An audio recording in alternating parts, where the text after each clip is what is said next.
ये है टेंडा कंपनी का dual band gigabit wifi router, जिसका मॉडल नंबर है AC10। ये काफ़ी पॉपुलर है ऑनलाइन। इसकी कीमत 2500 से 3500 के बीच में है। चलिए हम इस वीडियो में इसकी अनबॉक्सिंग करेंगे और मैं आपको इस वीडियो में इसको सेटअप करके भी दिखाऊंगा और इसका स्पीड टेस्ट करके भी दिखाऊंगा और ये भी बताऊंगा कि ये मेरे पुराने राउटर से कंपैरिजन में कैसा है। और हम ये भी जानने की कोशिश करेंगे कि इस राउटर को किसको लेना चाहिए, किसको नहीं लेना चाहिए। ये वीडियो उन लोगों के लिए भी है जिन्होंने ये राउटर पहले परचेज़ किया हुआ है या उन्हें स्पीड नहीं मिल रही है। हो सकता है आपसे कुछ गलती हो रही हो इसे सेटअप करने में। तो इस वीडियो में मैं काफ़ी सारी चीज़ें आपसे डिस्कस करने वाला हूँ। हो सकता है उससे आपको कुछ मदद मिल जाए और आप इस राउटर को 100% इसकी मैक्सिमम एफिशिएंसी पर इसे यूज़ कर सकें। ये वीडियो थोड़ा लंबा होने वाला है, पर आप इस वीडियो पे बने रहिए। तो चलिए स्टार्ट करते हैं। वैसे इसकी अनबॉक्सिंग ज़्यादा ज़रूरी तो नहीं है, पर इसकी अनबॉक्सिंग हमें पहले करनी चाहिए और मैं अनबॉक्सिंग करने के बाद इसके सारे फीचर्स के बारे में एक एक करके आपको बताऊंगा। तो इसका बॉक्स है ये ब्लैक और ये थोड़ा सा ऑरेंजी टाइप का है और काफ़ी अच्छा बॉक्स है। मैंने इसे ओपन कर लिया है और आप जैसे कि देख सकते हैं ये अच्छी पैकिंग में आता है। मैं इसे बिल्कुल ये नहीं कह सकता ये बहुत ही परफेक्ट पैकिंग है, पर अच्छी पैकिंग में आता है। इसके साथ ये आपको क्विक इंस्टॉलेशन गाइड और ये जनरल पब्लिक इंफॉर्मेशन का ये आपको लीफलेट मिलता है। तो इस क्विक इंफॉर्मेशन गाइड में इसमें आपको सारी एक से एक फ्रीक्वेंट आस्क्ड क्वेश्चन और सारी क्वेरीज़ के आंसर आपको मिलेंगे। और यहाँ पे आपको सारी इन्फॉर्मेशन सारी मिल जाएंगी आपको राउटर से। को आपको किस तरीके से इजी सेटअप करना है, किस तरीके से कनेक्शन करना है और क्या क्या करना है। तो इसे आप एक बार पढ़ लीजिए, आपको सारा समझ में आ जाएगा। तो यहाँ आपको एक पावर एडोप्टर मिलता है जो कि मेरे को बिल्कुल पसंद नहीं आया, क्योंकि एक राउटर का जो एडोप्टर है, मेरे को मैं एक्सपेक्ट करता हूँ कि राउटर का एडोप्टर छोटा हो और राउटर भी छोटा हो, क्योंकि बड़ा राउटर फिर स्पेस भी ये ज़्यादा घेरता है और इसलिए मेरे को ये जो बड़े राउटर इस टाइप के पसंद नहीं है। मेरे को छोटे राउटर पसंद है, छोटे हों और काम के हों। और ये इसके साथ ये RJ45 केबल मिलती है जो गीगाबिट ईथरनेट को सपोर्ट करती है। और चलिए आते हैं इस मेन डिवाइस पे और ये रहा हमारा मेन डिवाइस। अब जो है मैं इसका बैक आपको पूरी तरीके से दिखाऊंगा नहीं, ब्लर कर दूंगा, क्योंकि इसमें मैक एड्रेस है और कुछ सेंसिटिव इन्फॉर्मेशन है, पर्सनल इन्फॉर्मेशन, जो मैं आपको नहीं दिखा सकता। और इस राउटर को जो है मैं अपने पर्सनल यूज़ के लिए यूज़ करूँगा। तो ये देख सकते हैं आप, ये मेड इन चाइना है और ये इसके 4 एंटीना है। ये डुअल बैंड वाईफाई राउटर है, जैसा कि मैंने आपको पहले बताया था। और ये है इसके 4 एंटीना जो दो 5 गीगाहर्ट्ज़ बैंड को सपोर्ट करेंगे और दो 2.4 गीगाहर्ट्ज़ बैंड को सपोर्ट करेंगे। और ये देखिए यहाँ मैं आपको पीछे दिखाना चाहूँगा, इसका एक वैन पोर्ट है जो आपके डिवाइस से इंटरनेट से आपको इसमें इंटरनेट कनेक्शन देना होगा। 3 लैन पोर्ट हैं, वो भी गीगाबिट उस पर काम करते हैं। मतलब आपको 100 Mbps नहीं, 1000 Mbps की जो है स्पीड मिलेगी। जो डिज़ाइन है इस राउटर का वो काफ़ी काबिल तारीफ़ है, पर मुझे इस टाइप का डिज़ाइन जो है पसंद नहीं है। मुझे जो डिज़ाइन पसंद है वो छोटे डिज़ाइन वाले राउटर पसंद हो हैं, जिन जो थोड़े फंक्शनल हो। क्योंकि एक बार जब आप राउटर ले लेते हैं और जब आप इसे यूज़ करते हैं तो कई सालों तक आप राउटर की तरफ देखते भी नहीं हैं। जब भी आप देखते हैं जब आपको कोई कनेक्टिविटी से कोई इशू आता है। तो डिज़ाइन सब्जेक्टिव है, पर डिज़ाइन अच्छा है, बस मुझे पर्सनली पसंद नहीं। चलिए अनबॉक्सिंग के बाद इसके मेन फीचर्स की बात करते हैं जो आपके लिए जानना बहुत ज़रूरी है। अगर आप 3000 रुपये खर्च कर रहे हैं तो आपको पता होना चाहिए कि इसमें क्या क्या मिलता है। इसमें मिलता है आपको MU मीमो, यानी multiple user multiple input multiple output technology. इस राउटर में आप काफ़ी सारे डिवाइसेस को एक साथ कनेक्ट कर सकते हैं। टोटल नंबर ऑफ़ 30 डिवाइसेस जो है आप एक साथ कनेक्ट कर सकते हैं। और इस MU मीमो टेक्नोलॉजी की मदद से आप काफ़ी सारे डिवाइसेस के साथ जो है एक साथ जो है इसके साथ कम्युनिकेट कर सकते हैं। तो ये हर डिवाइस से one at a time communicate ना करने के बजाय ये मल्टीपल डिवाइसेस से एक साथ जो है कम्युनिकेट कर सकता है। ये एक dual band gigabit wifi router है इसका मतलब जो इसके पीछे जो सारे पोर्ट्स हैं वैन और लैन, ये सारे गीगाबिट ईथरनेट वाले पोर्ट्स हैं। मतलब ये 100 Mbps वाले पोर्ट्स नहीं है, ये 1000 Mbps वाले गीगाबिट पोर्ट्स हैं। इसका मतलब ये है कि अगर आप कोई भी फाइबर कनेक्शन जो 100 Mbps से ऊपर का है, अगर आप वो लेते हैं तो उसमें आपको प्रॉपर स्पीड मिलेगी। जो N150 पुराने या N300 जो राउटर्स आते हैं उनके अंदर जो है वो 100 Mbps वाले जो है पोर्ट्स होते हैं, तो उससे जो है आपको प्रॉपर स्पीड नहीं मिल पाती है, 100 Mbps के अंदर अंदर ही रहती है। तो ये जो है एक फ्यूचर प्रूफ टेक्नोलॉजी है। इस वीडियो पे बने रहिए क्योंकि मैं इसी वीडियो में आगे आपको 100 Mbps और ये गीगाबिट ईथरनेट में आपको डेमो भी दिखाऊंगा कि इसमें क्या फ़र्क है। इसमें मिलता है आपको 1 GHz का ब्रॉडकॉम का प्रोसेसर 128 MB रैम के साथ। तो ये जो फीचर है इससे जो है आपका राउटर जो है जो दूसरे डिवाइसेस से कम्युनिकेट अच्छे से करेगा, अपने आप को, अपने सिस्टम को अच्छे से मैनेज करेगा। और इसके जो चारों एंटीना है वो ओमनी डायरेक्शनल एंटीना है जो टेक्नोलॉजी वेव पॉइंट 2 पर काम करते हैं। इसके साथ ही आपको इस राउटर में बीम फॉर्मिंग टेक्नोलॉजी का भी सपोर्ट मिलता है। बीम फॉर्मिंग ये ऐसी चीज़ है कि ये जो राउटर है ये जहाँ पर डिवाइस है वहाँ पर ये उसको प्रिडिक्ट करता है और वहीं पर जो है सिग्नल को स्ट्रॉन्ग करके भेजता है। तो इससे जो है राउटर जो है एक जगह पर एक डिवाइस को उसी तरीके का डाटा सेंड करता है जिस तरीके से उसको वायरलेसली ज़रूरत है।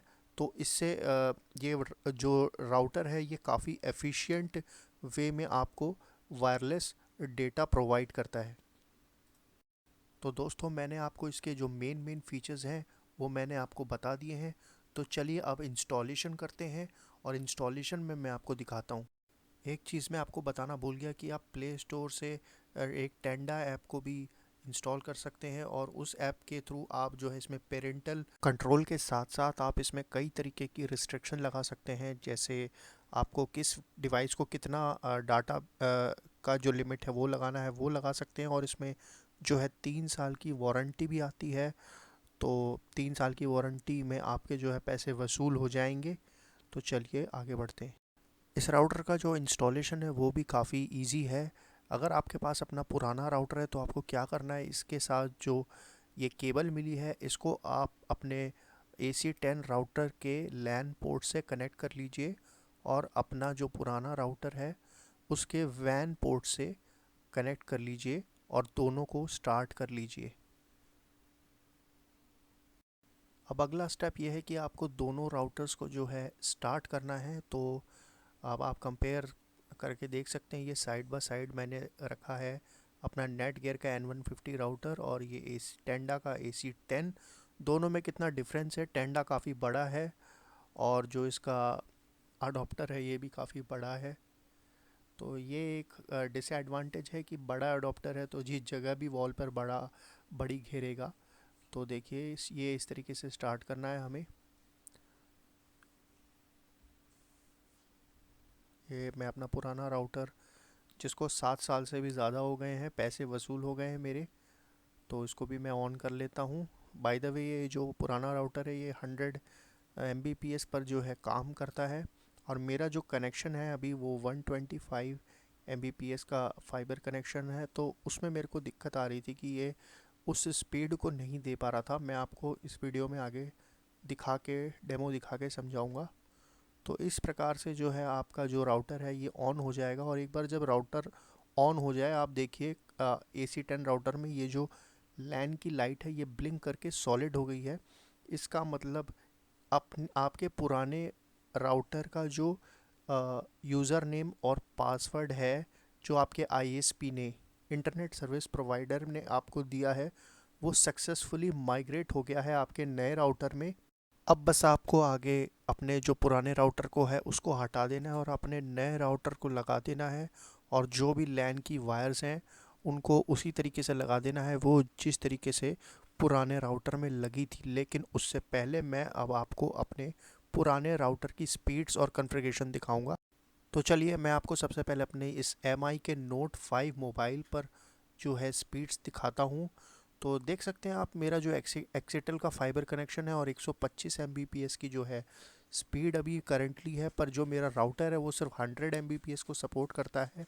तो इस वजह से मुझे दिक्कत आ रही है, और मेरा जो राउटर है वो सिंगल बैंड को ही सपोर्ट करता है। मतलब मेरा जो राउटर है वो 2.4 गीगाहर्ट्ज़ के वायरलेस सिग्नल को सपोर्ट करता है। तो मैं आपको अब स्पीड टेस्ट करके दिखाता हूँ। 2.4 गीगाहर्ट्ज़ पे जो है वायरलेस इस तरीके की मुझे स्पीड मिल रही है, जो है मेरे को मिल रही है 40 Mbps डाउनलोडिंग की, 30 से 40 Mbps, और इतनी ही मेरे को अपलोडिंग में मिल रही है। और इसके बाद जो है मैं आपको अपने कंप्यूटर पे लेके चलूँगा और कंप्यूटर पे दिखाऊंगा कि लैन पे मुझे 100 Mbps पर कितनी स्पीड मिल रही है। फिर मैं आपको नए टेंडा का AC10 सेटअप करके दिखाऊंगा और उसमें दिखाऊंगा कि मुझे कितनी स्पीड मिल रही है। तो ये है इस तरीके से मोबाइल पे स्पीड।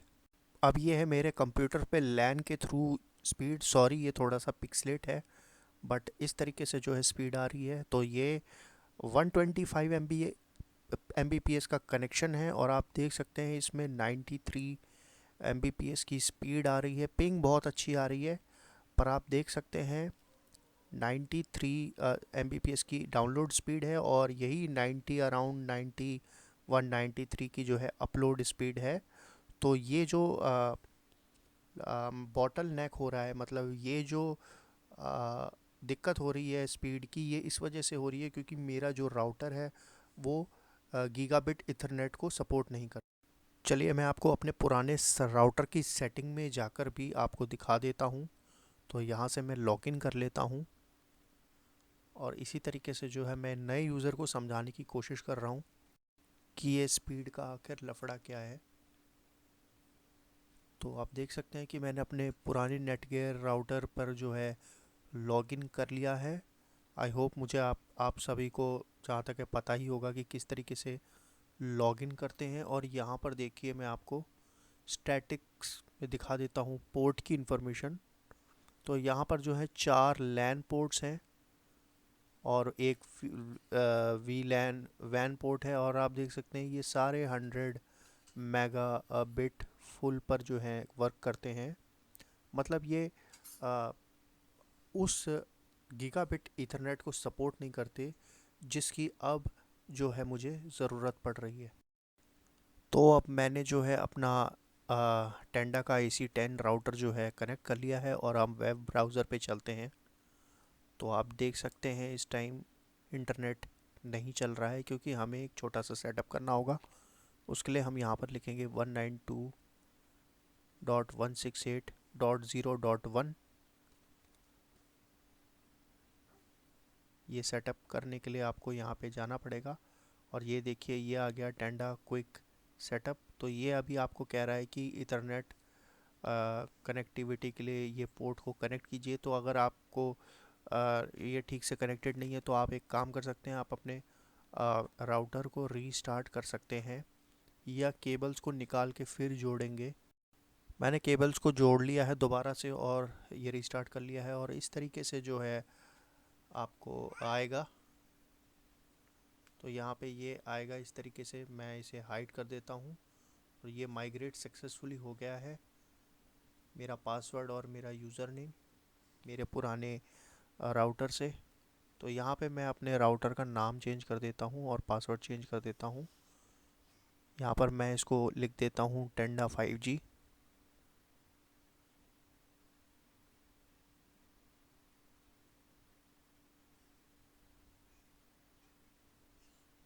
और यहाँ मैं अपना पासवर्ड चेंज कर देता हूँ। इसको मैं हाइड कर दूँगा क्योंकि मैं ये सेंसिटिव पर्सनल इन्फॉर्मेशन दिखाना नहीं चाहता हूँ, आप समझ सकते होंगे। तो यहाँ पे जो है मैं सेट कर देता हूँ अपना वाईफाई पासवर्ड और लॉगिन पासवर्ड एक एक तरीके से।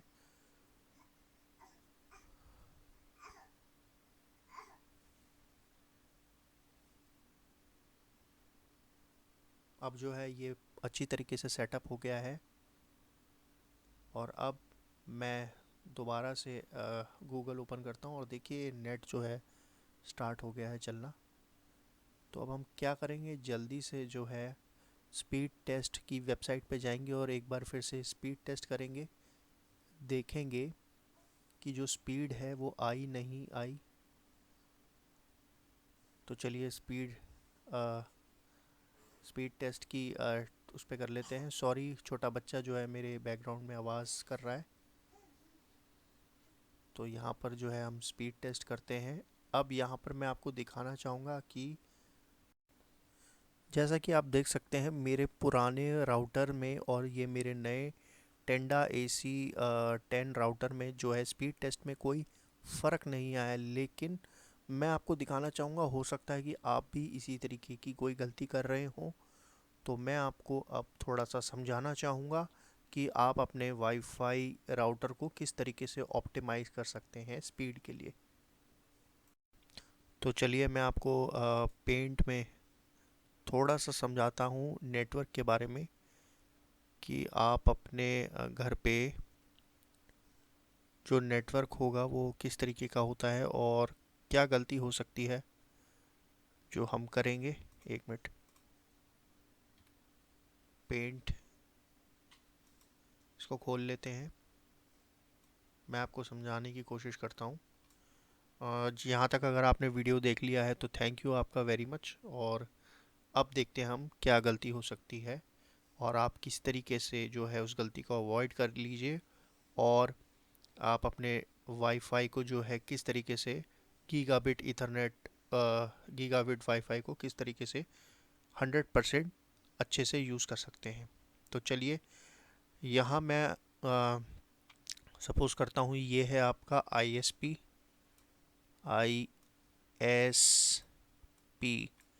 Internet service provider. जैसे मेरा एक्सेटेल है, आपका एयरटेल हो सकता है, वोडाफोन, जियो, कुछ भी हो सकता है। यहाँ से ये एक लाइन आ रही है आपके घर तक, फाइबर की हो या किसी भी चीज़ की हो। और ये जो लाइन है यहाँ पे एक डिवाइस होता है इनका, ये डिवाइस है, डिवाइस जो फाइबर को आपके घर तक जोड़ता है, डिवाइस। ठीक है। अब यहाँ से आप अपना एक राउटर कनेक्ट करते हैं इस डिवाइस के थ्रू। अब ये जो डिवाइस है इसका जो पोर्ट है वो गीगाबिट पोर्ट होता है। जो भी आपका मतलब जो भी आपका फाइबर डिवाइस होगा उसमें गीगाबिट पोर्ट ही होगा। अगर आपका ISP ही अगर पीछे से गीगाबिट पोर्ट नहीं दे रहा है तो गलती आपके ISP की है। तो यहाँ से ये एक लाइन जो है ये आपका वाईफाई राउटर की है। अब यहाँ मैं दो डंडे बना देता हूँ, दो डंडे। ये वाईफाई राउटर है। अब इसमें ये जो एक तार है ये जा रही है। टिपिकली क्या होता है कि जब हम लोग कोई वाईफाई राउटर ख़रीदते हैं तो ये जो तार है, ये जो तार है ये वाली, ये जो है आपको वाईफाई राउटर के साथ ही मिलती है। तो ये जब आपने गीगाबिट राउटर ख़रीदा है तो ये जो तार है आपको हो सकता है गीगाबिट राउटर ही मिले, पर हो सकता है कि आपको गीगाबिट ईथरनेट के बारे में ना पता हो सकता है आपने 100 Mbps वाली जो पुरानी वायर है उसको लगा दिया हो। सपोज़ कीजिए 100 Mbps वाली जो तार है उसको लगा लिया हो, तो आपको यहीं से ही जो आपकी स्पीड है वो कट हो जाएगी। आप समझ रहे हैं मेरी बात को? यहीं से जो आपकी स्पीड है कट हो जाएगी। अब यहाँ पे एक तो ये हो गई ये वायर। और अब यहाँ से मैं आपको दिखाता हूँ। मान लीजिए सपोज़ कीजिए ये मेरा कंप्यूटर है,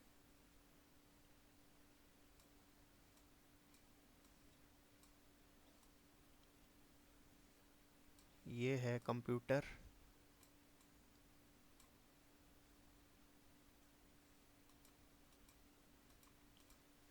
ये मेरा PC है। अब यहाँ से एक वायर जो है वो मेरे CPU के पीछे LAN में कनेक्ट होगी। CPU। तो चलिए, अगर आप इसको अपने राउटर के साथ जो केबल है वो अगर आप वहाँ पे लगा देंगे तो ठीक है। पर हो सकता है कि आप ये गलती कर जाएं कि ये जो वाली केबल है इसको आप गीगाबिट केबल जो है ना लगाएं। सॉरी, थोड़ा बच्चे के पीछे बैकग्राउंड आवाज़ आ रही है, उसको अवॉइड कीजिए। ये केबल जो आप है 100 Mbps वाली लगा लें तो जो आपके कंप्यूटर पे जो है आपको स्पीड नहीं मिलेगी। या ऐसा हो सकता है कि अगर आपका जो अंदर जो एडोप्टर है उसके जो ड्राइवर्स हैं, अगर वहाँ पे एक सेटिंग होती है, अगर वो सेटिंग आपने नहीं की हुई तो हो सकता है आपको 100 Mbps वाला जो है ईथरनेट कनेक्शन मिल रहा हो। तो एक मिनट। तो यहाँ पे ये जो लाइन है ये भी 1000 Mbps वाली गीगाबिट लाइन होनी चाहिए।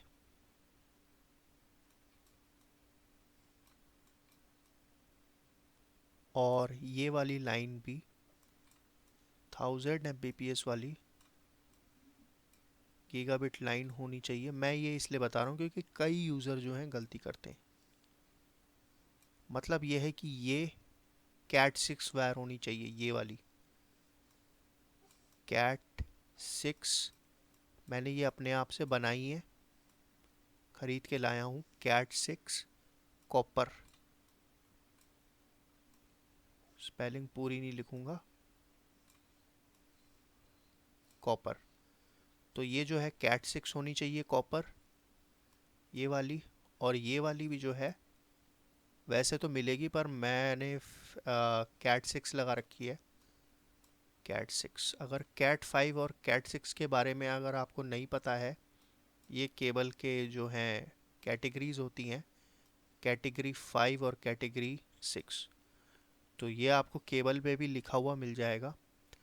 तो ये केबल जो दोनों है ना, ये आपकी कैटेगरी 6 होनी चाहिए दोनों, और कॉपर होनी चाहिए। तभी आपको जो है मैक्सिमम गीगाबिट इथरनेट की स्पीड मिलेगी जो आप डिज़ायर करते हैं। तो चलिए, मैं आपको दोबारा कंप्यूटर पे लेके चलता हूँ। तो चलिए, दोबारा से अब हम कंप्यूटर पे चलते हैं और अपना जो नेटवर्क अडॉप्टर की जो सेटिंग है उसे खोल लेते हैं। और मैं आपको बताना चाहूँगा कि आपका जो सीपीयू का जो लैन है वो भी गीगाबिट सपोर्टेड होना चाहिए। जब भी आपको जो है 100 Mbps से ऊपर की स्पीड मिलेगी तभी कंडीशंस राइट होंगी और तभी आपको स्पीड मिल पाएगी। तो आपको यहाँ प्रॉपर्टीज़ पे जाना है, यहाँ कॉन्फ़िगर पे जाना है, यहाँ पे एडवांस ऑप्शन सेलेक्ट करना है और यहाँ पे स्पीड एंड ड्यूप्लेक्स को सेलेक्ट कर देना है। वहाँ पे 1 Gbps को सेलेक्ट कर देना है, फुल ड्यूप्लेक्स को। यहाँ ओके करेंगे तो आपका थोड़ी देर के लिए नेटवर्क जो है गायब हो जाएगा और उसके बाद दोबारा आएगा। और अब आप जो है देखेंगे, यहाँ पर देखिए 1 Gbps का जो है स्पीड का जो है साइन आ गया है। अब कंडीशंस बिल्कुल राइट है। अब हम दोबारा से स्पीड टेस्ट करेंगे और जैसे ही वो 93 94 आ रहा था, और अब देखिए जी क्या स्पीड आती है, ये आई स्पीड। अब 125 Mbps का कनेक्शन है और अब ये अपने रंग दिखा रहा है। अब यहाँ ये 135 और 134 पर चलेगा। देखिए ये है डाउनलोडिंग स्पीड, यानी कितना फ़र्क हुआ। कम से कम लगभग 38-40 Mbps का फ़र्क हो गया स्पीड में, जो कि कम नहीं होता है। सिर्फ हमने राउटर चेंज किया और इतना फ़र्क आ गया। और अब मैं आपको मोबाइल पर भी दिखाता हूँ कि स्पीड क्या आया है। वैसे इसका मोबाइल से कोई कनेक्शन नहीं है क्योंकि मोबाइल में जो 5 गीगाहर्ट्ज़ का जो बैंड है उसी से स्पीड मिल जाएगी, पर मैं ये आपको लैन का दिखाना चाहता था। अब चलिए मोबाइल को देख लेते हैं कि मोबाइल पे क्या स्पीड आ रही है। तो ये इस तरीके से मैंने आपको जैसे ड्रॉ करके दिखाया था। तो ये जो है हमारा टेंडा का राउटर है। अब 5 गीगाहर्ट्ज़ बैंड वाले हमने से कनेक्ट कर लिया है अपने राउटर से मोबाइल को। और ये देखिए पहले क्या स्पीड आ रही थी, 40 से ऊपर नहीं जा रही थी, और अब देखिए इस MI Note 5 पे 110 Mbps की डाउनलोड स्पीड आ रही है। और ये 5 गीगाहर्ट्ज़ वाले बैंड पर आ रही है। अगर मैं इसे 2.4 गीगाहर्ट्ज़ वाले बैंड पे चलाऊँगा तो उस पे वही सेम स्पीड आएगी 40 एमबीपीएस की, पर अब जो है 5 गीगाहर्ट्ज़ पे ये स्पीड आ रही है। तो दोस्तों मैं आशा करता हूँ आपको ये वीडियो अच्छा लगा होगा। लाइक कर दीजिए, शेयर कीजिए, सब्सक्राइब कर लीजिए। एक दो वीडियोस इस राउटर के ऊपर मैं और लाने वाला हूँ। तब तक के लिए गुड नाइट, बाय बाय।